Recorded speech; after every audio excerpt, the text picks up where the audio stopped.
Otep à tous, bien-aimés frères et sœurs. Pourquoi Emmanuel Macron veut tant faire la guerre contre la Russie? Pourquoi il veut à tout prix embraser l'Europe? Il prend ce risque pour pouvoir embraser l'Europe. Il sait que l'Europe, et même pas l'Europe, l'OTAN ne peut pas vaincre la Russie.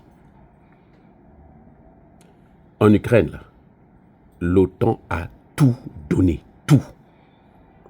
Il n'y a pas une seule arme qui est fabriquée dans les pays de l'OTAN qui n'a pas été expérimentée en Ukraine. C'est pour ça d'ailleurs que les États-Unis sont en train de revoir toute leur politique militaire. C'est pour ça d'ailleurs que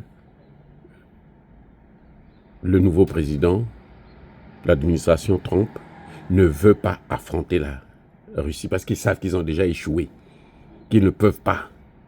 Ils sont en décalage, ils sont en retard par rapport à la Russie, par rapport à la Chine et même par rapport à l'Iran. Mais pourquoi Emmanuel Macron veut à tout prix que la guerre continue? Il ne veut pas la paix. Il dit pas de capitulation. Pour lui, la paix, ça veut dire la capitulation. Si l'Ukraine accepte d'arrêter la guerre, accepte le cessez-le-feu, c'est la capitulation. Ce sont les Européens qui ont demandé à l'Ukraine de violer le cessez-le-feu le même jour, puisque les conditions ont été imposées par Poutine. Il y a un problème. Vous croyez que c'est par hasard? Non. Vous croyez qu'il est aussi fou que ça? Non. Il sait, son armée le lui a déjà dit. Les généraux français lui ont déjà dit que nous, on ne peut pas battre ces gens-là. D'ailleurs, à quelle armée? Ils ont combien de soldats? À peine 20 000 soldats opérationnels. 20 000. 20. Si on compte avec les réservistes et les autres par-ci par-là, on peut facilement arriver à 40 ou 60 000. Pas plus. Mais il veut quand même affronter un pays qui a plus d'1 million de soldats. Vous croyez qu'il compte sur son arme dissuasive? Non.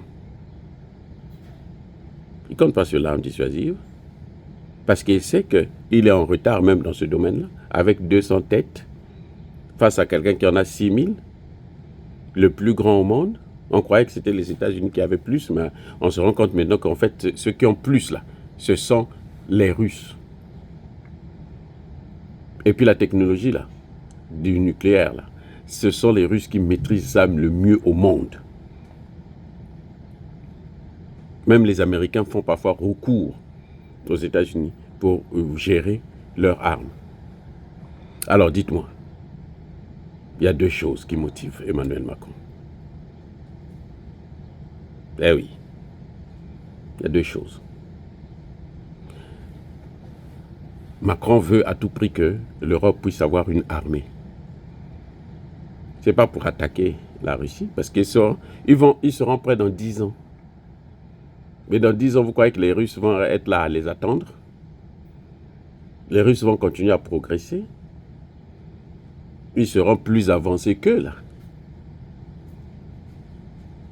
Vous croyez que quand Macron veut développer son arme dissuasive, il va faire les essais là où?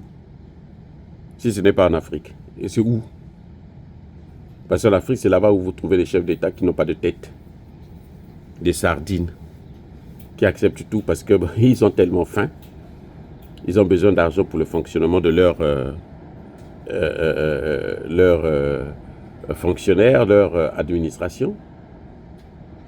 Ils sont prêts à tout. C'est en Afrique qu'on trouve ça. Donc l'espace, c'est là-bas. Donc je disais, Emmanuel Macron a deux objectifs. Le premier objectif, c'est de faire en sorte qu'on oublie ces déboires internes.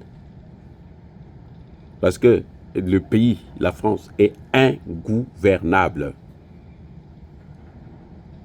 L'actuel Premier ministre Bayrou, là, il risque de sauter, s'il ne fait pas attention, d'ici là, il va sauter. D'ailleurs, ils ne s'entendent même plus avec son patron, Emmanuel Macron. Ils sont devenus à couteau tendu. Ce sont deux ennemis dans un même, à l'Élysée et Matignon.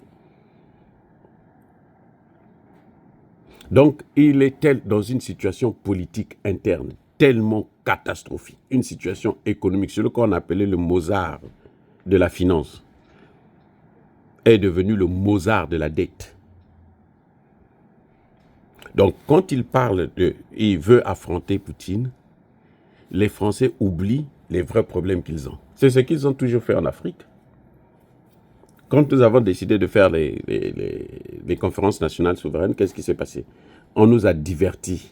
Ils ont tout pris, ils ont transformé. On n'a pas parlé de la façon dont eux, ils enflamment, déstabilisent nos pays. On n'a parlé que de nos dirigeants, alors que nos dirigeants ne peuvent pas faire ce qu'ils ont toujours fait sans les Occidentaux. Donc on nous a divertis. On était là, on a vu l'occasion d'insulter nos propres dirigeants. Et puis, à la fin, la situation est restée la même. Eux, ils continuent à contrôler l'Afrique. Donc, c'est cette politique que Emmanuel Macron est en train de mettre en France. C'est-à-dire divertir les Français sur les vrais sujets économiques, parce qu'il y a eu même des détournements d'argent, beaucoup d'argent d'ailleurs, des fonds. Il y a eu des déboires politiques. Les institutions de la République sont instables. Il y a des gens qui demandent même la démission de Macron. Donc, pour éviter que les gens puissent en parler, pour éviter que la situation puisse s'accélérer, et pour essayer de remonter un peu la côte dans le domaine de la politique interne, eh ben, il est obligé de divertir les Français avec cette situation.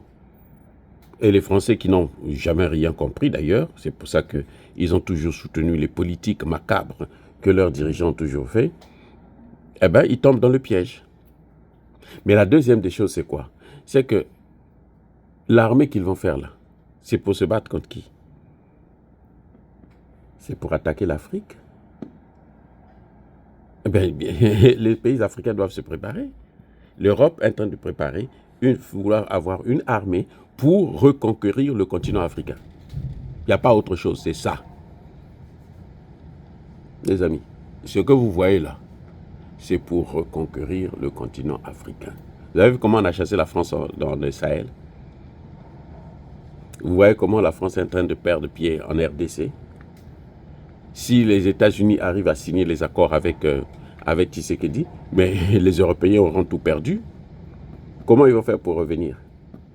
Mais c'est par la force. Il y a un général qui le disait, non, un autre général bidon, stupide, qui n'a rien compris, qui disait que d'ici 10-20 ans, nous devons reconquérir l'Afrique, y compris par la force. Vous n'avez pas suivi ça?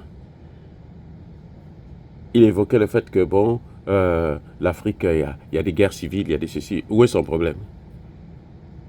On lui a posé une question. En Ukraine, là, il y a une guerre, non? Est-ce que c'est les Africains aussi? Ils ont pu régler celui de l'Ukraine. Dans les négociations, ils sont même à l'écart. Maintenant, ils veulent venir régler les problèmes d'Afrique parce que les Africains ne sont pas des gens. Ils ne peuvent pas régler leurs problèmes eux-mêmes. Le général lui a posé une question. Depuis qu'ils sont là, ils ont fait quoi? L'Afrique a décollé. L'Afrique a même une armée. C'est maintenant que dans le Sahel, là, quand on commence à voir les Africains avoir des armées, le Sahel, quand on nous prouve que l'Afrique peut avoir une armée. Donc, Macron, ce qu'il est en train de faire, en fait, c'est divertir le monde et préparer la guerre contre l'Afrique.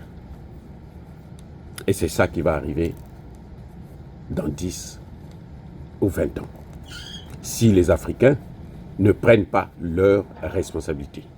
Si on continue toujours à être dirigé par des voyous, des gens qui ne pensent que manger, boire et puis avoir plusieurs femmes, qui passent leur temps, un président qui est toujours dans des avions et tout, pour aller quémander de l'argent, ceux-là qui sont en train d'endetter leur pays mais alors d'une manière incroyable.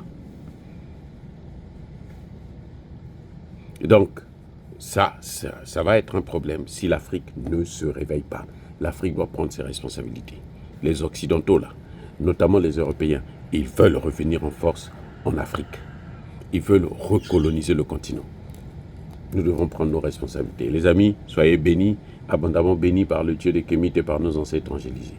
Mais que tous ceux qui persécutent le continent africain le pillent et le déstabilisent, qu'ils soient noirs, blancs, chinois, arabes, juifs, indiens ou qui qu'ils soient punis, maudits, foudroyés, neutralisés, écrasés, effacés par le Dieu des Kémites et par nos ancêtres angélisés. Vive l'Afrique éternelle, j'ai dit et j'assume.